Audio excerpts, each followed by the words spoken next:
그래, 너도 어미가 없구나. 나도 자식을 잃었단다. 엄동설한 전몸살로 퉁퉁 부은 가슴을 부여잡고 괴로워하던 과부 소연.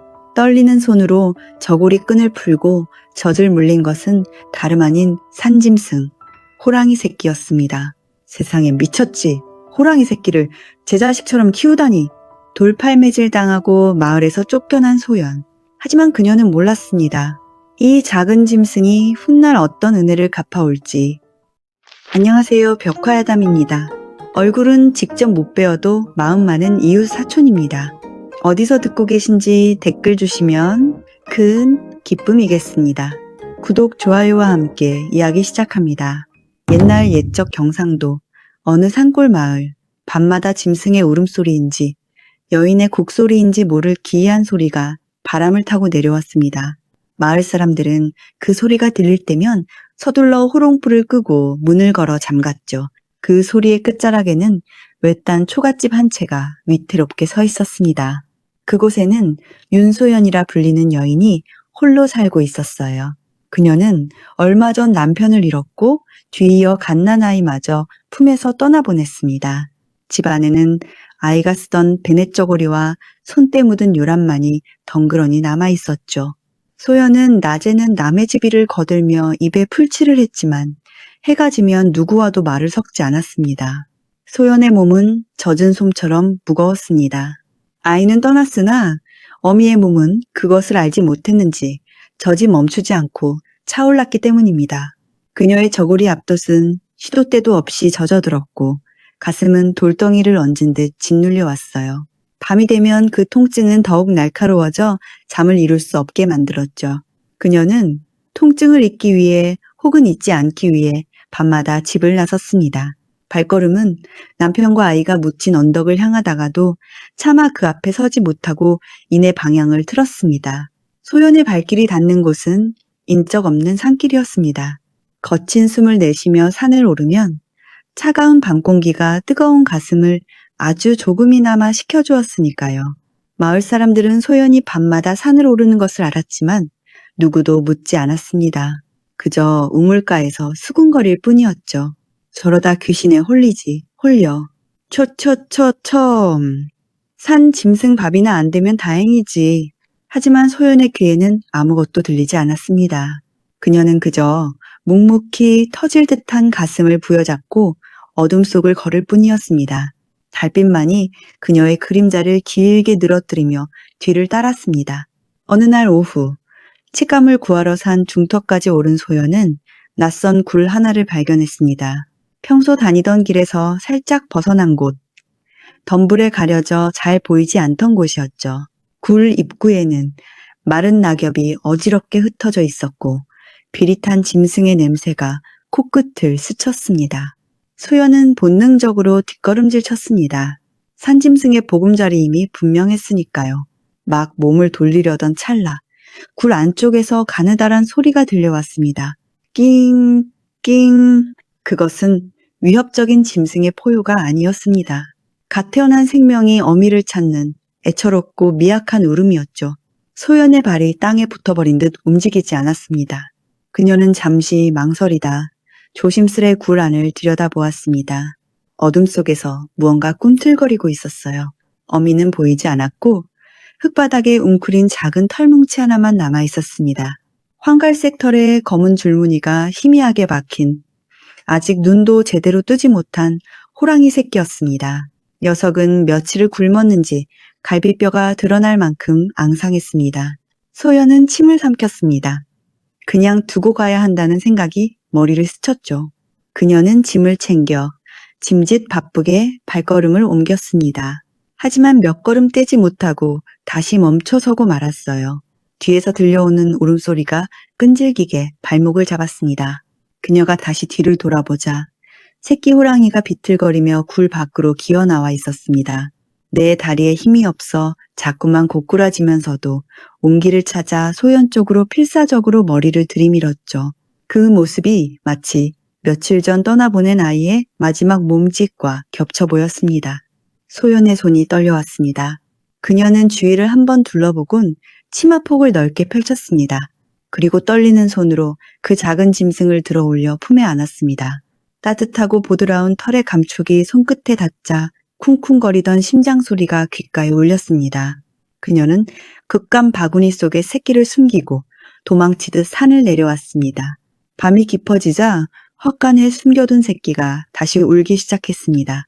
배고픔을 더 이상 참을 수 없다는 신호였죠. 소연은 부엌에서 쌀뜨물을 가져와 숟가락으로 떠먹여 보았지만 새끼는 고개만 돌릴 뿐 삼키지 못했습니다.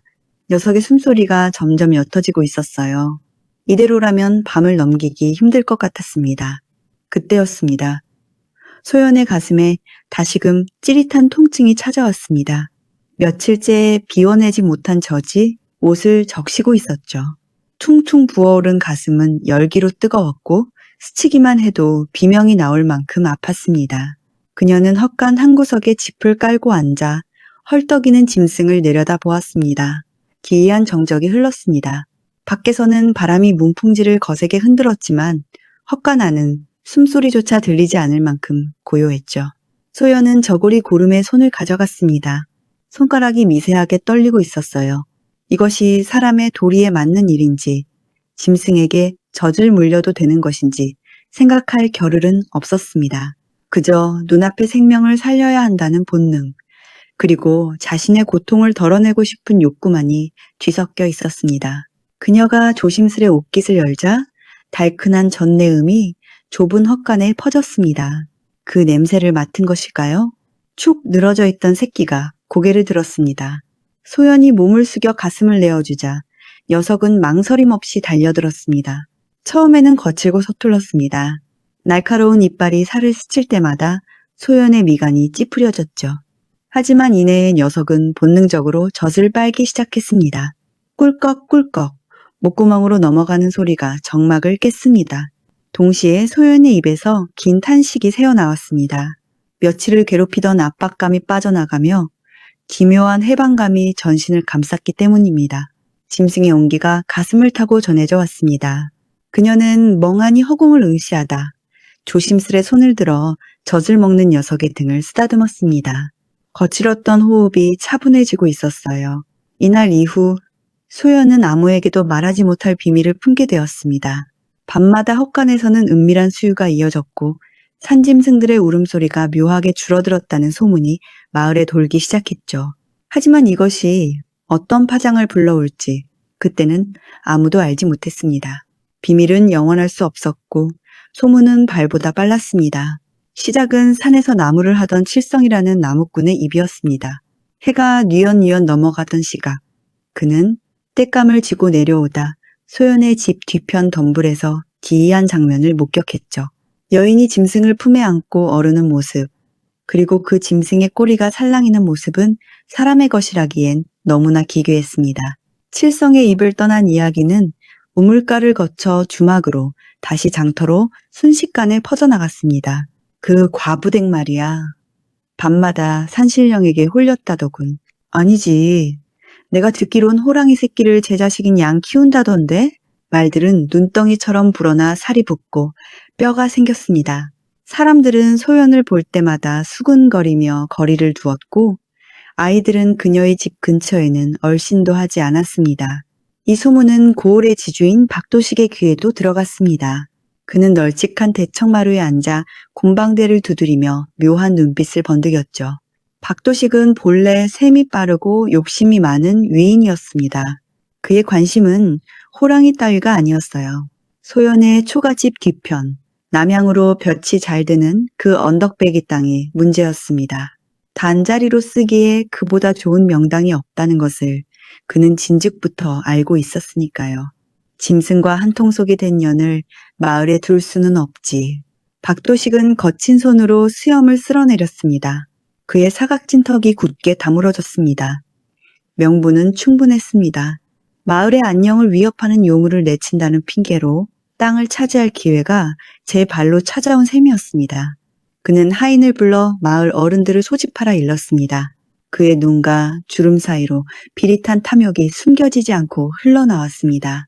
소연은 이런 사실을 까맣게 모른 채 그저 불안한 눈으로 방문 밖을 내다볼 뿐이었습니다. 마당에 떨어진 낙엽 하나에도 소스라치게 놀라는 그녀의 어깨가 가늘게 떨리고 있었습니다. 문풍지 너머로 들려오는 사람들의 웅성거림이 예사롭지 않음을 그녀의 본능이 경고하고 있었던 것이죠. 이튿날 아침 소연의 집 마당으로 사람들이 들이닥쳤습니다. 박도식을 필두로 마을 장정들과 노인들이 험악한 표정으로 대문을 밀고 들어왔죠. 소연은 방 안에 웅크린 채 숨을 죽였습니다. 헛간에 숨겨둔 녀석이 소리를 내지는 않을까 심장이 터질 듯 쿵쾅거렸습니다. 여봐라, 안에 있는 거 다 안다. 당장 나와보거라. 박도식의 고함 소리가 쩌렁쩌렁 울렸습니다. 소연은 떨리는 손으로 문고리를 잡았습니다. 손바닥에 배어난 식은땀 때문에 쇠문고리가 미끄러웠습니다. 그녀가 겨우 문을 열고 샘마루에 나서자 수십 개의 눈동자가 화살처럼 그녀에게 꽂혔습니다. 경멸, 두려움, 그리고 호기심 어린 시선들이 그녀를 발가벗기는 듯 했죠. 박도식은 뒷짐을 진 채 거만하게 물었습니다.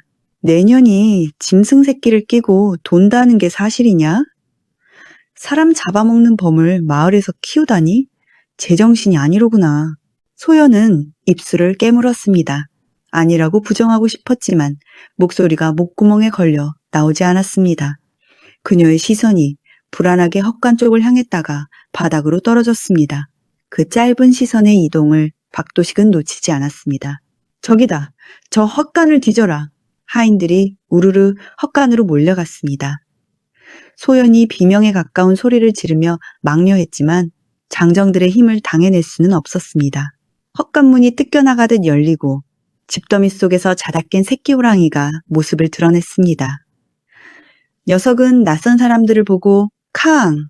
하며 이빨을 드러냈지만 아직은 하악질조차 서툰 작은 짐승일 뿐이었습니다. 사람들은 기겁하며 뒤로 물러섰습니다. 박도식만이 의기양양한 표정으로 소리쳤죠. 보아라. 내 말이 틀림없지 않으냐. 당장 저 요물과 이 여편네를 마을에서 쫓아내야 한다. 누군가 바닥에 있던 돌멩이를 집어 던졌습니다. 돌은 소연의 어깨를 맞고 둔탁한 소리를 내며 떨어졌습니다. 하는 신음과 함께 소연이 휘청거렸습니다. 하나가 시작하자 다른 이들도 돌을 던지기 시작했습니다. 흙덩이와 돌멩이가 비 오듯 쏟아졌습니다. 소연은 머리를 감싸쥐고 주저앉았습니다. 몸이 아픈 것보다 평생을 함께 살아온 이웃들의 돌변한 태도가 가슴을 후벼 팠습니다. 그녀는 아무 말도 하지 못한 채 그저 땅바닥에 엎드려 진동하는 땅의 울림을 온몸으로 받아낼 뿐이었습니다. 사람들이 돌아간 뒤 집안은 폐허처럼 변해 있었습니다. 장독은 깨져 있었고 문살은 찢겨 나덜거렸죠. 소연은 멍하니 마루에 앉아 깨진 독조각을 바라보았습니다. 해는 이미 서산으로 기울어 집안을 붉게 물들이고 있었습니다. 그녀의 헝클어진 머리카락 사이로 붉은 노을빛이 스며들었습니다. 그때 헛간 쪽에서 부스럭거리는 소리가 들렸습니다. 놀란 녀석이 도망갔으리라 생각했는데 녀석은 여전히 그곳에 있었습니다. 소연이 다가가자 새끼 호랑이는 절뚝거리며 그녀에게 다가왔습니다. 아까 사람들에게 걷어차였는지 다리를 조금 저는 듯했죠. 녀석은 소연의 치마폭을 파고들며 낑낑거렸습니다. 소연은 녀석을 밀어냈습니다. 가라, 어서 가. 목소리가 갈라져 나왔습니다. 이 짐승 때문에 겪은 수모가 떠올랐고 앞으로 닥칠 일이 두려웠기 때문입니다. 그녀는 다시 한번 녀석의 등을 떠밀었습니다. 네, 어미에게로 가란 말이다. 여기 있으면 너도 죽고 나도 죽어. 손끝에 힘을 주어 밀어내자 녀석은 바닥에 나뒹굴었습니다. 하지만 녀석은 도망가지 않았습니다. 오히려 다시 일어나 소연의 무릎에 머리를 비볐습니다. 까칠한 혀가 소연의 손등을 핥았습니다. 따뜻하고 축축한 감촉. 그것은 위로였습니다. 소연의 손이 멈칫했습니다. 하루 종일 누구에게도 위로받지 못했던 그녀였습니다. 사람들은 그녀에게 돌을 던졌지만 정작 짐승은 상처 입은 몸으로 그녀를 위로하고 있었죠. 소연의 눈가가 붉게 달아올랐습니다. 참았던 울음이 터질 것만 같아 입술을 꽉 깨물었습니다. 턱이 덜덜 떨렸습니다. 한참을 망설이던 그녀의 손이 천천히 녀석의 머리 위로 내려앉았습니다. 부드러운 털의 감촉이 손바닥을 간지럽혔습니다. 너도 갈 곳이 없는 게로구나. 소연은 녀석을 와락 끌어안았습니다. 녀석의 심장 소리가 가슴을 통해 전해졌습니다. 콩닥콩닥 살아있는 것의 온기가 차갑게 식어버린 그녀의 마음을 조금씩 녹이고 있었습니다. 소연의 입가에 아주 옅은 그러나 처음으로 편안해 보이는 미소가 번졌습니다. 그것은 세상 모두가 등을 돌려도 내 편이 하나 있다는 안도감이었습니다. 밤이 깊도록 소연은 녀석을 품에서 놓지 않았습니다. 밖에서는 다시 바람이 불기 시작했지만 방 안은 그 어느 때보다 따뜻했습니다. 비록 내일 당장 쫓겨날지도 모를 운명이었지만 지금 이 순간만큼은 두려움이 사라진 듯 했습니다. 그녀는 결심한 듯 녀석의 등을 토닥였습니다. 다음 날부터 박도식의 하인들이 수시로 드나들며 행패를 부리기 시작했습니다. 그들은 멀쩡한 장독을 걷어차거나 아궁이를 막아버리는 등 소연이 살 수 없게 만들었죠. 소연은 결국 진보다리 하나를 메고 녀석과 함께 산으로 들어갔습니다.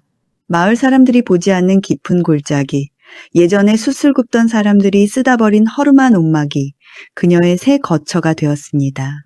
비록 바람이 숭숭 들어오는 낡은 거처였지만 마음만은 한결 편안했습니다. 무엇보다 녀석이 하루가 다르게 자라고 있었어요. 처음에는 걷는 것조차 위태롭던 녀석이 이제는 제법 산짐승태를 내며 숲을 뛰어다녔습니다. 소연이 나무를 캐러 갈 때면 녀석은 강아지처럼 졸졸 따라오다가도 바스락거리는 소리가 들리면 귀를 쫑긋 세우고 덤불 속으로 몸을 날렸죠. 어느 날 저녁이었습니다. 녀석이 입에 무언가를 물고 움막으로 돌아왔습니다. 굿이었습니다. 아직 사냥 실력이 서툴러 깃털이 다 뽑히고 엉망이었지만 녀석은 보란듯이 소연의 발치에 그것을 내려놓았습니다. 그리고는 칭찬을 바라는 아이처럼 꼬리를 세차게 흔들었죠. 소연은 잠시 멍하니 그 광경을 바라보다가 무릎을 굽혀 녀석의 머리를 쓰다듬었습니다. 네가 나를 먹여 살리는구나. 소연은 팻을 손질해 모닥불에 구웠습니다. 고소한 냄새가 골짜기에 퍼지자 둘은 나란히 앉아 허기를 채웠습니다. 녀석이 뼈를 오드득 씹는 소리가 경쾌하게 울렸습니다. 소연은 녀석이 먹는 모습만 봐도 배가 부른 듯 젓가락질을 멈추고 흐뭇하게 바라보았어요. 차가운 산바람이 불어왔지만 모닥불의 온기와 녀석의 체온 덕분에 춥지 않았습니다. 밤이 되자 녀석은 소연의 품을 파고들어 잠을 청했습니다. 규칙적으로 오르내리는 녀석의 배에 손을 얹고 있으면 세상의 모든 시름이 잠시 잊히는 듯 했죠. 비록 쫓겨난 신세였지만 소연의 입가에는 며칠 만에 편안한 미소가 걸렸습니다. 그것은 금방이라도 깨질 듯 위태로웠지만 동시에 무엇과도 바꿀 수 없는 달콤한 평화였습니다. 하지만 그 평화는 오래가지 못했습니다. 며칠 뒤 식수를 구하려 산 중터까지 내려온 소연의 눈에 이상한 광경이 들어왔습니다. 남편의 묘가 있는 언덕 주변에 붉은 깃발이 꽂혀 있었던 것입니다. 낯선 인부들이 묘 주변을 서성이며 줄자를 대고 거리를 재고 있었습니다. 소연은 물동이를 내려놓고 다급하게 뛰어내려갔습니다. 무슨 짓들입니까? 남의 묘소에서 뭐 하는 짓이에요? 그녀가 소리치자 인부 중 하나가 귀찮다는 듯 손을 휘저었습니다. 박 대감마님 명일세, 여기가 명당이라 묘를 이장하고 털을 닦으신다더군. 소연의 얼굴이 하얗게 질렸습니다. 집을 빼앗는 것도 모자라 죽은 남편의 자리까지 파헤치려 하다니요. 그녀는 깃발을 뽑아 던지며 저항했습니다. 안 됩니다. 절대 안 돼요. 하지만 그녀의 외침은 허공에 흩어질 뿐이었습니다. 인부들은 코웃음을 치며 그녀를 밀쳐냈습니다. 힘없이 바닥에 나뒹군 소연의 손바닥이 까져 피가 배어나왔습니다. 그때였습니다. 숲 쪽에서 낮게 깔리는 으르렁 소리가 들려왔습니다. 소연과 함께 내려왔던 녀석이었습니다. 녀석은 털을 곤두세운 채 인부들을 노려보고 있었어요. 아직 다 자라지 않았지만 그 눈빛만큼은 제법 맹수의 형형함을 띠고 있었죠. 인부들이 흠칫하며 뒤로 물러섰습니다. 저게 그 호랑이 새끼인가? 재수 없게 시리. 어이, 돌 던져 쫓아버려. 인부들이 돌을 집어들자 소연은 황급히 녀석을 끌어안았습니다. 안 된다. 가자. 어서 가자. 소연은 녀석의 목덜미를 잡고 억지로 산으로 이끌었습니다. 녀석은 자꾸만 뒤를 돌아보며 이빨을 드러냈지만 소연의 간절한 손길에 못 이겨 발걸음을 옮겼습니다. 뒤에서는 인부들의 비웃음 소리가 들려왔죠. 움막으로 돌아온 소연은 밤새 잠을 이루지 못했습니다. 밖에서는 바람이 거세게 불어 나무들이 비명을 질러댔습니다. 마치 무언가 잘못되고 있다는 것을 알리는 전조처럼 느껴졌습니다. 녀석도 불안한지 움막 안을 서성이며 밖을 경계했습니다. 소연의 가슴 한구석에 검은 불안감이 천리를 틀기 시작했습니다. 이것은 단순한 괴롭힘이 아니었습니다. 다가올 파국의 시작이었죠. 마을에는 흉흉한 소문이 돌기 시작했습니다. 밤마다 산에서 도깨비불을 봤다는 둥, 집채만한 그림자가 마을 어귀를 배회한다는 둥 말들이 많았죠. 개들이 이유 없이 지저대고 외양간의 소들이 밤새 불안에 떨었습니다. 노인들은 산신이 노했다며 혀를 찼지만 박도식은 아랑곳하지 않았습니다. 오히려 묘를 파헤칠 날짜인 파묘일을 못 받고 사람들에게 알렸습니다. 소연은 결단을 내려야 했습니다. 박도식이 묘를 건드리는 날 분명 녀석을 가만두지 않을 것이 뻔했기 때문입니다. 그녀는 남편의 묘를 지키기 위해 산을 내려가야 했지만 녀석까지 위험에 빠뜨릴 수는 없었죠. 다음 날 새벽 소연은 녀석을 데리고 산의 가장 깊은 골짜기로 향했습니다. 사람이 다니지 않는 험한 길을 한참이나 걸어 들어갔습니다. 안개가 자욱하게 깔린 숲속 소연은 걸음을 멈추고 녀석을 마주 보았습니다. 여기서부터는 너 혼자 가거라. 소연은 녀석의 등을 떠밀었습니다. 하지만 녀석은 멀뚱히 그녀를 올려다볼 뿐 꼼짝도 하지 않았습니다. 가란 말이다. 가서 다시는 사람 눈에 띄지 마. 소연이 모질게 소리를 질렀습니다. 녀석이 깜짝 놀라 뒷걸음질 쳤습니다. 소연은 바닥에서 나뭇가지를 집어들어 때리는 시효까지 했습니다. 녀석은 슬픈 눈으로 낑낑거리다 마지못해 숲 안쪽으로 몇 걸음 옮겼습니다. 자꾸만 뒤를 돌아보는 녀석의 모습에 소연의 가슴이 미어지는 듯 했습니다. 소연은 녀석이 시야에서 사라질 때까지 기다리다 뒤도 돌아보지 않고 산을 내려왔습니다. 눈물이 앞을 가려 발을 헛디딜 뻔했지만 멈추지 않았습니다. 그런데 말이죠. 소연은 미처 알지 못했습니다. 그녀가 내려오는 길 뒤편 짙은 숲의 그림자 속에서 누군가 혹은 무언가가 그들을 지켜보고 있었다는 사실을요. 그날 밤 움막으로 돌아온 소연은 인기척에 잠에서 깼습니다. 문 밖에서 긁는 소리가 났습니다. 문을 열자 떠난 줄 알았던 녀석이 흙투성이가 된 채 앉아 있었습니다. 그리고 녀석의 뒤로 어둠이 짙게 깔린 숲속에서 묵직하고 거대한 숨소리가 들려왔습니다. 그르렁 바람 소리와는 명백히 다른 땅을 울리는 진동이었습니다. 소연의 등줄기에 서늘한 전율이 흘렀습니다. 그녀는 녀석을 얼른 방 안으로 들이고 문을 걸어 잠갔습니다. 하지만 그 시선은 밤새 움막 주변을 맴돌며 떠나지 않았습니다. 파묘를 하루 앞둔 그날 밤은 유난히 고요했습니다. 풀벌레 소리 하나 들리지 않았고 바람조차 숨을 죽인 듯 나뭇잎 하나 흔들리지 않았죠. 마치 폭풍이 몰아치기 전 세상이 잠시 숨을 참는 것 같은 적막감이 감돌았습니다. 소연은 남편의 묘 앞을 지키고 앉아 있었습니다.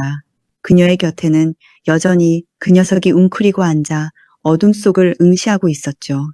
마을 아래 박도식의 집에서는 내일 쓸 일꾼들에게 술과 고기를 먹이며 왁자지껄한 소리가 들려왔습니다.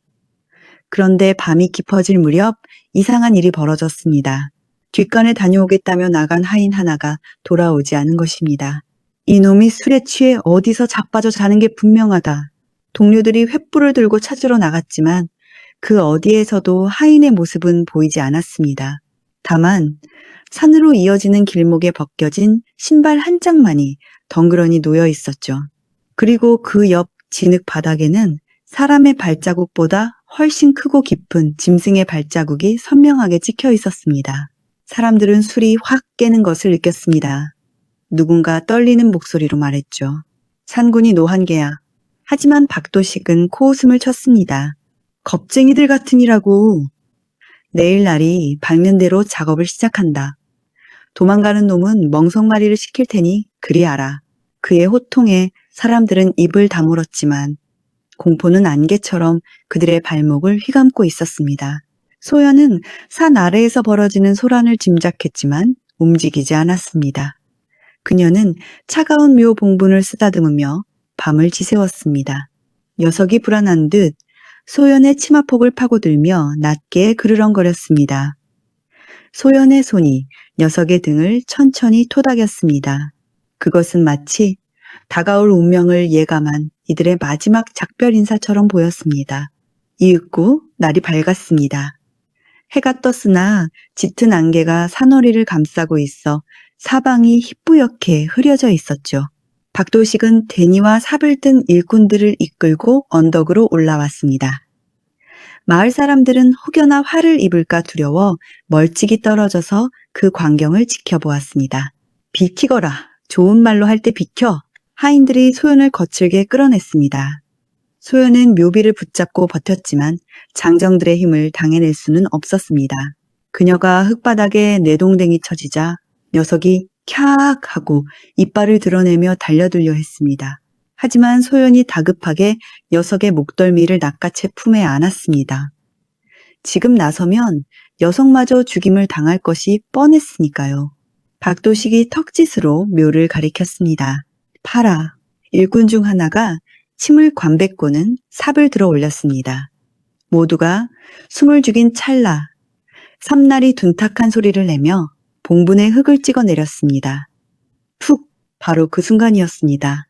쿠응 마른 하늘에 날벼락이 치는 듯한 굉음이 산 전체를 울렸습니다. 땅이 미세하게 진동하며 발바닥을 간지럽혔죠.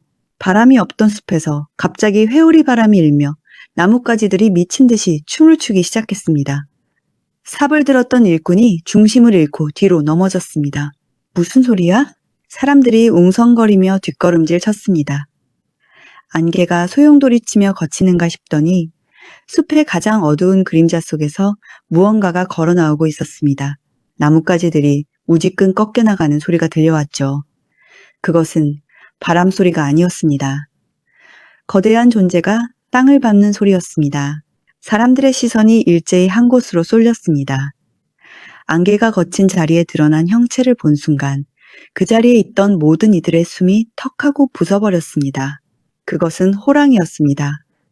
하지만 산에서 흔히 보던 그런 짐승이 아니었습니다. 집채만 한 덩치에 털 하나하나가 황금처럼 빛나는 거대한 대호가 언덕 위 바위 언저리에 서 있었습니다. 눈동자는 마치 활활 타오르는 횃불처럼 형형하게 빛나고 있었죠. 그 압도적인 기세에 눌려 숲의 새들조차 날아오르지 못했습니다. 박도식의 입이 떡 벌어졌습니다. 들고 있던 곰방대가 힘없이 바닥으로 떨어졌죠. 일꾼들은 사시나무 떨듯 다리를 떨다 주저앉고 말았습니다. 오줌을 지르는 이도 있었습니다. 감히 도망칠 생각조차 할 수 없는 원초적인 공포가 그들을 지배했습니다. 대호는 천천히, 아주 천천히 언덕을 내려왔습니다. 한 발자국 내디딜 때마다 땅이 울리는 듯 했습니다. 녀석의 시선은 정확히 파헤쳐진 묘와 그 앞에 주저앉은 박도식 일당을 향해 있었습니다. 소연 역시 얼어붙은 채 그 광경을 바라보았습니다. 그런데 품에 안고 있던 새끼가 꿈틀거리더니 튀어나갔습니다. 안 돼. 소연이 손을 뻗었지만 늦었습니다. 새끼는 쪼르르 달려가 대호의 앞발에 머리를 비볐습니다. 대호는 낮은 소리로 그르렁거리며 거칠고 큰 혀로 새끼의 머리를 한번 핥아주었습니다. 그 순간 소연은 깨달았습니다. 자신이 숲에서 주워온 것은 버려진 새끼가 아니라 잠시 맡겨진 산군의 핏줄이었음을, 그리고 산군은 자신의 아이를 거두어준 은인을 해치러 온 것이 아니라 은인의 터전을 짓밟는 자들을 벌하러 내려왔음을 말이죠. 대호가 고개를 들어 박도식을 노려보았습니다. 그 입에서 천둥 같은 포효가 터져 나왔습니다. 크아, 천둥 같은 포효가 스자 숲에는 다시 무거운 침묵이 내려앉았습니다. 박도식과 하인들은 마치 넋이 나간 사람들처럼 흙바닥에 엉덩이를 붙인 채 꼼짝도 하지 못했습니다. 그들의 얼굴은 핏기가 싹 가셔 시체처럼 하얗게 질려 있었죠. 대호는 그들을 짐승보다 못한 존재라는 듯 거들떠보지도 않고 고개를 돌렸습니다. 대호의 황금빛 눈동자가 멈춘 곳은 소연이었습니다. 녀석은 소연에게 천천히 다가왔습니다. 집채만 한 덩치가 다가오자 그림자가 소연의 전신을 덮었습니다. 하지만 소연은 이상하게도 두렵지 않았습니다. 녀석에게서 풍기는 냄새가 낯익은 젖비린내와 섞인 사내의 흙내음이었기 때문입니다. 녀석은 소연의 품에 안긴 새끼를 향해 낮게 크르릉 소리를 냈고 소연의 옷자락을 코로 툭툭 건드렸습니다. 따라오라. 말은 없었지만 그 뜻은 명확했습니다. 대호는 몸을 돌려 산 위쪽, 안개가 아직 걷히지 않은 깊은 숲길로 방향을 잡았습니다. 소연은 홀린 듯 자리에서 일어났습니다. 가야 해. 소연은 품 안에 새끼를 꽂혀 안고 대호의 뒤를 따랐습니다. 박도식은 멀어지는 소연의 뒷모습을 보며 무엇이라 소리치려 했지만 입만 뻐끔거릴 뿐 목소리가 나오지 않았습니다. 그의 바지춤은 이미 축축하게 젖어 있었고 평생을 지탱해온 양반의 체면과 위엄은 그 젖은 자국처럼 더럽혀지고 말았습니다. 마을 사람들은 멀리서 그 기이한 행렬을 숨죽여 지켜보았습니다. 산군이 여인을 데리고 산으로 들어가는 모습은 마치 전설 속의 한 장면처럼 비현실적이고 경이로웠습니다. 소연은 한참을 걸었습니다. 숨이 턱끝까지 차올랐지만 앞서가는 대호의 꼬리를 놓칠세라 부지런히 발을 놀렸죠. 그들이 도착한 곳은 산세가 험해 약초꾼들도 잘 오지 않는 깊은 골짜기였습니다. 하지만 기이하게도 그곳만큼은 바람이 잦아들고 바위 틈에서 맑은 샘물이 솟아오르고 있었습니다. 대호는 평평한 터 한가운데 멈춰 섰습니다. 그리고 앞발로 땅을 쿵 하고 내려찍었습니다. 그곳은 뒤로는 병풍 같은 암벽이 막아주고 앞으로는 산 아래가 훤히 내려다 보이는 명당 중의 명당이었습니다. 녀석은 소연을 한번 돌아보고는 이내 새끼를 입에 물고 숲속으로 사라졌습니다. 작별 인사도 없이 바람처럼 호련히 자취를 감춘 것입니다. 소연은 텅 빈 숲에 홀로 남겨졌습니다. 하지만 외롭지 않았습니다. 녀석이 남겨준 이 자리가 마치 단단한 요새처럼 느껴졌으니까요. 여기서 살라는 뜻이구나. 소연은 주저앉는 대신 소매를 걷어붙였습니다. 주변에 널린 나무와 탈넝쿨을 모아 비바람을 피할 작은 움막을 짓기 시작했습니다. 손바닥이 터지고 손톱이 깨졌지만 소연의 눈빛은 전에 없이 단단했습니다. 밤이 되면 늑대 울음소리 대신 맑은 물소리가 들렸고 아침이면 산새들이 지저귀며 잠을 깨웠습니다. 마을에서는 쫓겨난 과부였지만 이곳 산중에서 그녀는 누구의 눈치도 볼 필요 없는 주인이었습니다. 그녀는 흙을 다지고 돌을 쌓으며 무너진 삶을 다시 하나씩 세워 올리기 시작했습니다. 계절이 두어 번 바뀌었을 무렵 소연의 움막 주변에는 변화가 생겼습니다.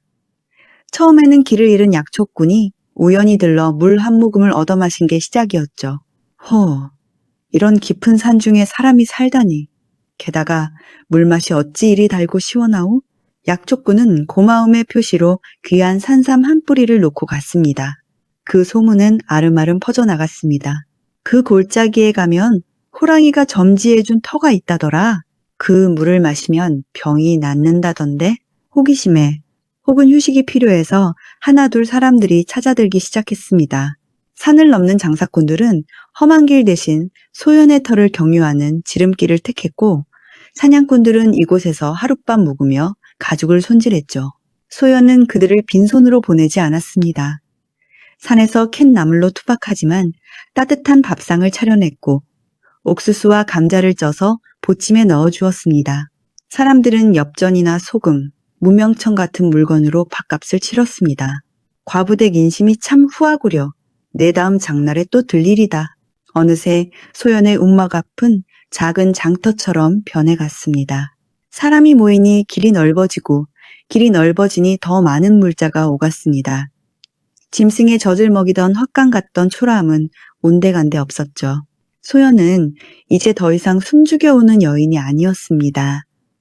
물건의 값을 흥정하고 장사꾼들의 다툼을 중재하는 단단한 여장부가 되어 있었습니다.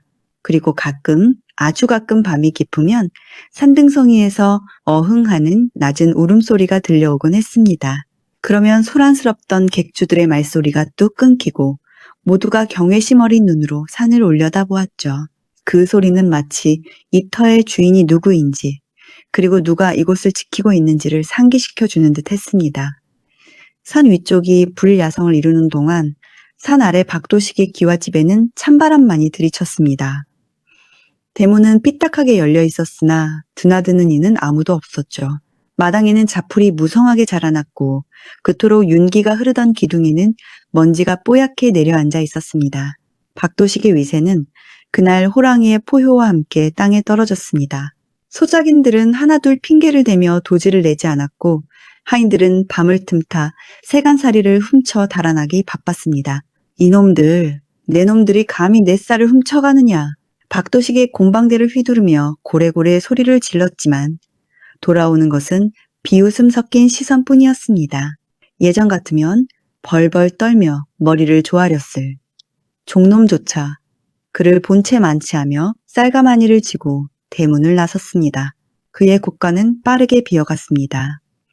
쥐들이 드나드는 빈독을 보며 박도식은 망연자실하게 주저앉았습니다. 마을 사람들은 이제 그의 집 앞을 지날 때도 고개를 숙이지 않았습니다. 오히려 손가락질을 하며 수군거렸죠. 하늘 무서운 줄 모르더니 꼴 좋게 되었구먼.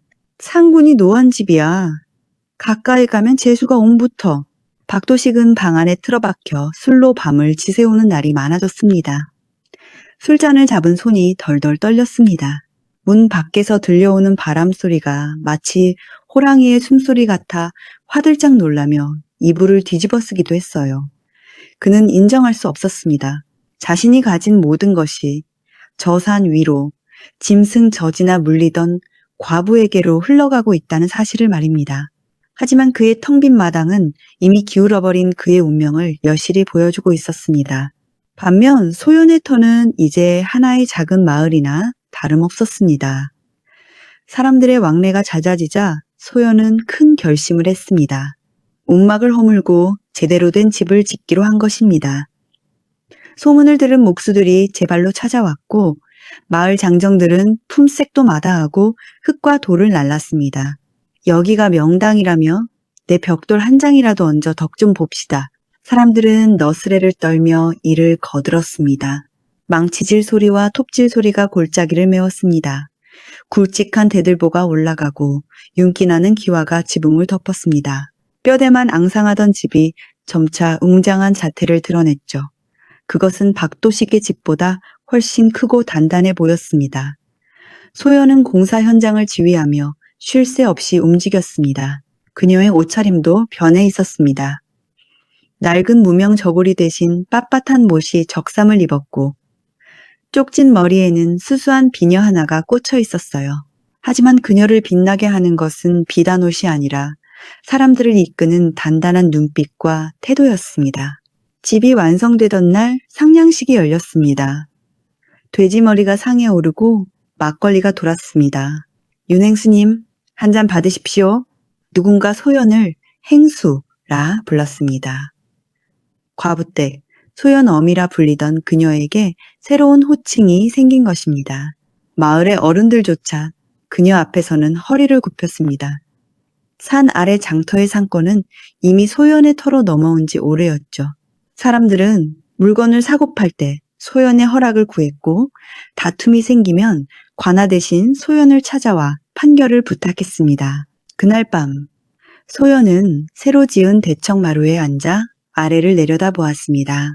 멀리 박도식의 집이 있는 마을 어귀는 어둠에 잠겨 보이지 않았지만 그녀의 터는 곳곳에 켜진 등불로 대낮처럼 환했습니다. 바람이 불어와 풍경을 흔들었습니다. 댕댕댕 맑은 소리가 밤하늘로 퍼져나갔습니다. 소연은 기둥을 어루만졌습니다. 거친 나무의 결이 손바닥에 느껴졌습니다. 쫓겨나듯 올라온 산길, 짐승에 젖을 짜며 울던 밤들, 그리고 목숨을 걸고 지켰던 순간들이 주마등처럼 스쳐 지나갔습니다. 그녀의 시선이 깊은 숲 쪽으로 향했습니다. 이제는 들리지 않는 짐승의 울음소리를 찾는 듯 그녀의 눈이 잠시 흔들렸습니다. 이 거대한 집과 부, 그리고 사람들, 이 모든 것이 그 작은 생명을 외면하지 않은 대가로 주어진 것만 같아 가슴 한편이 묵직해졌습니다. 집이 완공된 후로도 계절은 몇 번이나 바뀌었습니다. 산은 붉게 물들었다가 하얀 눈을 뒤집어 쓰고 다시 연두빛 새순을 틔웠습니다. 하지만 그 긴 시간 동안 황금빛 털을 가진 대호도, 그 곁을 따르던 새끼 호랑이도 다시는 모습을 드러내지 않았습니다. 산은 예전의 고요함을 되찾았죠. 소연은 가끔 산신당에 올라 정화수를 떠놓고 기도를 올렸습니다. 무엇을 비는지는 아무도 몰랐으나 그녀가 내려올 때면 그 표정이 한결 편안해 보였습니다. 호랑이는 떠났지만 녀석이 남긴 흔적은 소연의 삶 곳곳에 깊이 뿌리박혀 있었으니까요. 사람들은 여전히 술자리에 앉으면 그날의 호랑이 이야기를 안주 삼아 떠들었지만 소연은 그저 묵묵히 미소만 지을 뿐 말을 보태지 않았습니다. 어느 날 소연은 장부를 정리하다 말고 잠시 붓을 놓았습니다. 산 아래에서 들려온 소식 때문이었습니다. 박도식이 병을 얻어 알아눕다가 쓸쓸히 숨을 거뒀다는 이야기였습니다. 장례를 치러줄 자손도 재산도 남아있지 않아 마을 사람들이 거적에 싸서 대충 묻어주었다고 했습니다. 소연은 자리에서 일어나 창문을 열었습니다. 박도식의 집이 있던 방향에는 이제 잡초만 무성한 폐가만이 흉물처럼 남아있었습니다. 화려했던 기와지붕은 무너져 내렸고 담장은 허물어져 들개들의 놀이터가 되어 있었죠. 그녀는 천천히 고개를 돌려 자신이 일군 터전을 바라보았습니다. 북적이는 사람들, 짐을 가득 실은 수레들, 그리고 기름진 냄새가 풍기는 부엌. 다 끝났구나. 소연의 입에서 긴 숨이 토해져 나왔습니다. 복수심도 원망도 이제는 먼지처럼 흩어져 버린 뒤였습니다. 남은 것은 원인과 결과가 분명하게 드러난 증거였을 뿐이었죠. 그녀는 온 매무새를 다듬고 밖으로 나갔습니다. 햇살이 그녀의 어깨 위로 따스하게 쏟아져 내렸습니다. 세월은 유수와 같이 흘러 소연의 머리에도 하얗게 서리가 내려앉았습니다. 사람들은 이제 그곳을 호랑이터 혹은 범골이라 불렀습니다. 산 아래 마을은 쇠락하여 몇 가구 남지 않았으나 소연이 자리 잡은 산 중턱은 기와집이 즐비한 번화가로 변모했지요. 어느 맑은 가을날 소연은 지팡이를 짚고 산 아래로 천천히 걸음을 옮겼습니다. 마을 어귀, 옛날 박도식의 집터가 있던 곳에 이르러서야 그녀의 발걸음이 멈췄습니다. 하지만 그곳에는 기와집은커녕 주춧돌 하나 제대로 남아있지 않았습니다. 자풀이 무성한 덤불 사이로 깨진 기와 조각 몇 개만이 흙 속에 파묻혀 뒹굴고 있을 뿐이었죠. 지나가던 젊은 아이들이 그 터를 가리키며 떠들었습니다. 여기가 귀신 나오는 터라며? 옛날에 욕심쟁이 영감이 살다가 천벌을 받아서 집이 폭삭 주저앉았대. 아이들은 돌멩이 하나를 휙 던지고는 깔깔거리며 도망갔습니다. 박도식의 이름은 잊혔고 그저 욕심쟁이 영감이라는 부끄러운 대명사로만 남아 사람들의 입방아에 오르내리고 있었습니다. 그가 그토록 탐내던 땅과 재물은 흔적조차 없이 사라져버린 것이죠. 소연은 그 쓸쓸한 풍경을 말없이 응시했습니다. 한때는 저 집 대문 앞을 지나가는 것조차 두려워 떨었던 적이 있었습니다. 하지만 지금은 그 어떤 위압감도 분노도 느껴지지 않았습니다. 그저 인생의 덧없음이 가을바람에 실려 옷깃을 스칠 뿐이었습니다. 소연은 혀를 차며 고개를 돌렸습니다.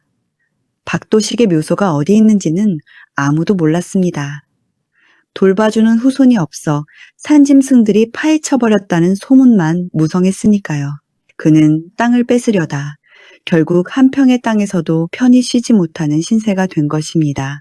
반면 소연의 남편과 아이가 묻힌 언덕은 달랐습니다. 소연은 다시 발길을 돌려 언덕으로 향했습니다. 그곳은 사시사철 볕이 잘 들었고 마을 사람들이 오가며 놓아둔 들꽃들이 시들 날이 없었습니다. 행수 어르신 오셨습니까? 묘를 돌보던 일꾼이 허리를 숙여 인사했습니다. 공부는 때가 잘 입혀져 보드라왔고 주변에는 소나무들이 호위무사처럼 든든하게 서 있었습니다. 소연은 남편의 묘비 앞에 앉아 거친 손으로 비석을 쓰다듬었습니다. 보시오. 우리가 지켰소. 당신 자리, 그리고 우리 아이 자리. 바람이 불어와 소나무 가지를 흔들었습니다. 사 하는 소리가 마치 고생했다, 참으로 고생했다라고 속삭이는 남편의 목소리 같았습니다. 소연의 눈가에 맺힌 물기가 주름진 뺨을 타고 흘러내렸습니다. 그것은 슬픔의 눈물이 아니라 모진 세월을 견뎌낸 자만이 흘릴 수 있는 안도와 회한의 눈물이었습니다. 소연은 이제 집안일에서 손을 떼고 하루 대부분을 대청마루에 앉아 산을 바라보는 것으로 보냈습니다. 그녀의 시선은 늘 숲이 가장 깊어지는 곳, 처음 그 녀석을 만났던 그 굴이 있는 방향에 머물러 있었죠. 가끔 손짓벌대는 아이들이 쪼르르 달려와 무릎에 매달리며 졸랐습니다. 할머니, 호랑이 얘기 좀 해주세요. 진짜 집채만한 호랑이가 할머니를 구해줬어요? 그러면 소연은 빙그레 웃으며 아이들의 머리를 쓰다듬어 주었습니다. 그럼 그렇고 말고 털이 황금색이었는데 눈이 꼭 밤하늘의 별처럼 빛났단다. 에이, 거짓말. 호랑이가 어떻게 사람을 도와요? 아이들은 믿지 못하겠다는 듯 고개를 갸웃거렸습니다. 하지만 소연은 더 이상 설명하지 않았습니다. 그저 곰방대에 불을 붙이며 먼 산으로 시선을 옮길 뿐이었죠. 짐승도 은혜를 입으면 잊지 않는 법인데 하물며 사람이 어찌 은혜를 모르고 살겠습니까? 소연이 베푼 한 줌의 젖은 생명을 살렸고 그 생명은 다시 돌아와 소연의 삶을 지켜주었습니다. 어쩌면 우리가 무심코 베푸는 작은 친절이 훗날 어떤 모습으로 되돌아올지는 아무도 모르는 일입니다. 어느 날 밤, 소연은 꿈을 꾸었습니다. 꿈속에서 그녀는 다시 젊은 시절로 돌아가 있었습니다. 헛간문을 열자 다 자란 호랑이가 꼬리를 흔들며 그녀를 기다리고 있었죠. 녀석의 등에 올라타자 녀석은 바람처럼 숲을 달렸습니다. 발 아래로 그녀가 일군 마을이 별처럼 반짝이고 있었습니다. 잠에서 깬 소연의 입가에는 아주 편안한 미소가 걸려 있었습니다. 창밖에는 새벽달이 밝게 빛나고 산등성이 너머로 맑은 바람이 불어오고 있었습니다. 마치 그날 녀석이 떠나던 날처럼 말이죠. 오늘의 이야기는 여기까지입니다. 작은 생명도 귀하게 여긴 소연의 이야기 어떠셨나요? 다음 영상을 빠르게 만나보시려면 좋아요와 구독을 눌러주세요. 그럼 더 재미있는 영상으로 찾아뵙겠습니다. 모두 행복한 하루 보내세요.